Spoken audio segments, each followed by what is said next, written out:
মাননীয় কমিশনের অনুমোদন এনফোর্সমেন্ট ইউনিটের ডিডি মহোদয়ের তত্ত্বাবধানে এবং আমাদের সংশ্লিষ্ট কর্তৃপক্ষের নির্দেশনায় আজকে আমরা পিআই অফিস, এলজিডি অফিস এবং অন্যান্য সংশ্লিষ্ট অফিসে আজকে এনফোর্সমেন্ট অভিযান পরিচালনা করেছি।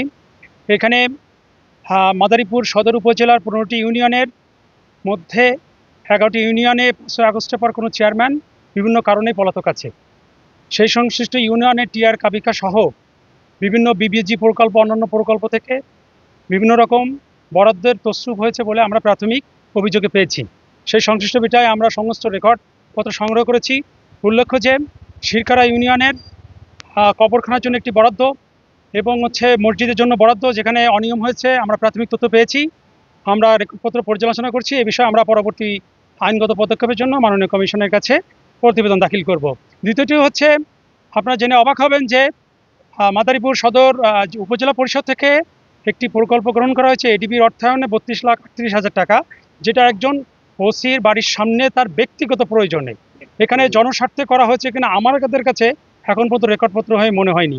এবং সাবেক যে উপজেলা পরিষদ, উপজেলা চেয়ারম্যান এবং অন্যান্য কর্তৃপক্ষ এখানে কোন আইনে বা কোন বিধিতে এই প্রকল্পটা গ্রহণ করেছে, রাষ্ট্রীয় অর্থ অপচয় করেছে, এগুলো আমরা আইন ও বিধি মোতাবেক রেকর্ডপত্র পর্যালোচনা করে মাননীয় কমিশনে এটা দাখিল করব।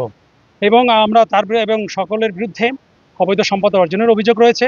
প্রত্যেকটা বিষয় আমরা রেকর্ডপত্র মোতাবেক আইন ও বিধি মোতাবেক পর্যালোচনা করে প্রতিবেদন মাননীয় কমিশনে দাখিল করব।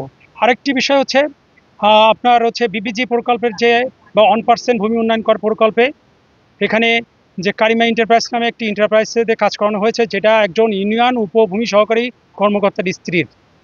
এটা কিভাবে হয়েছে, কোন আইনে হয়েছে, আমরা সংশ্লিষ্ট রেকর্ডপত্র অনুযায়ী খতিয়ে দেখে পরবর্তী যে আইনগত পদক্ষেপের কাছে আছে সেটা আমরা মাননীয় কমিশনের কাছে দাখিল করব। আপনারা মাননীয় কমিশনের একটি সুনির্দিষ্ট দিক নির্দেশনা, যেখানে অন্যায় অপকর্ম দুর্নীতি সেখানেই দুদক। এবং আপনারা যদি সবার কাছে তাদের মেসেজ, আইন ও বিধি মোতাবেক যারা অন্যায় অপকর্ম করবেন জাতির কাছে তাদের লজ্জিত হতে হবে। সকলকে শুভকামনা।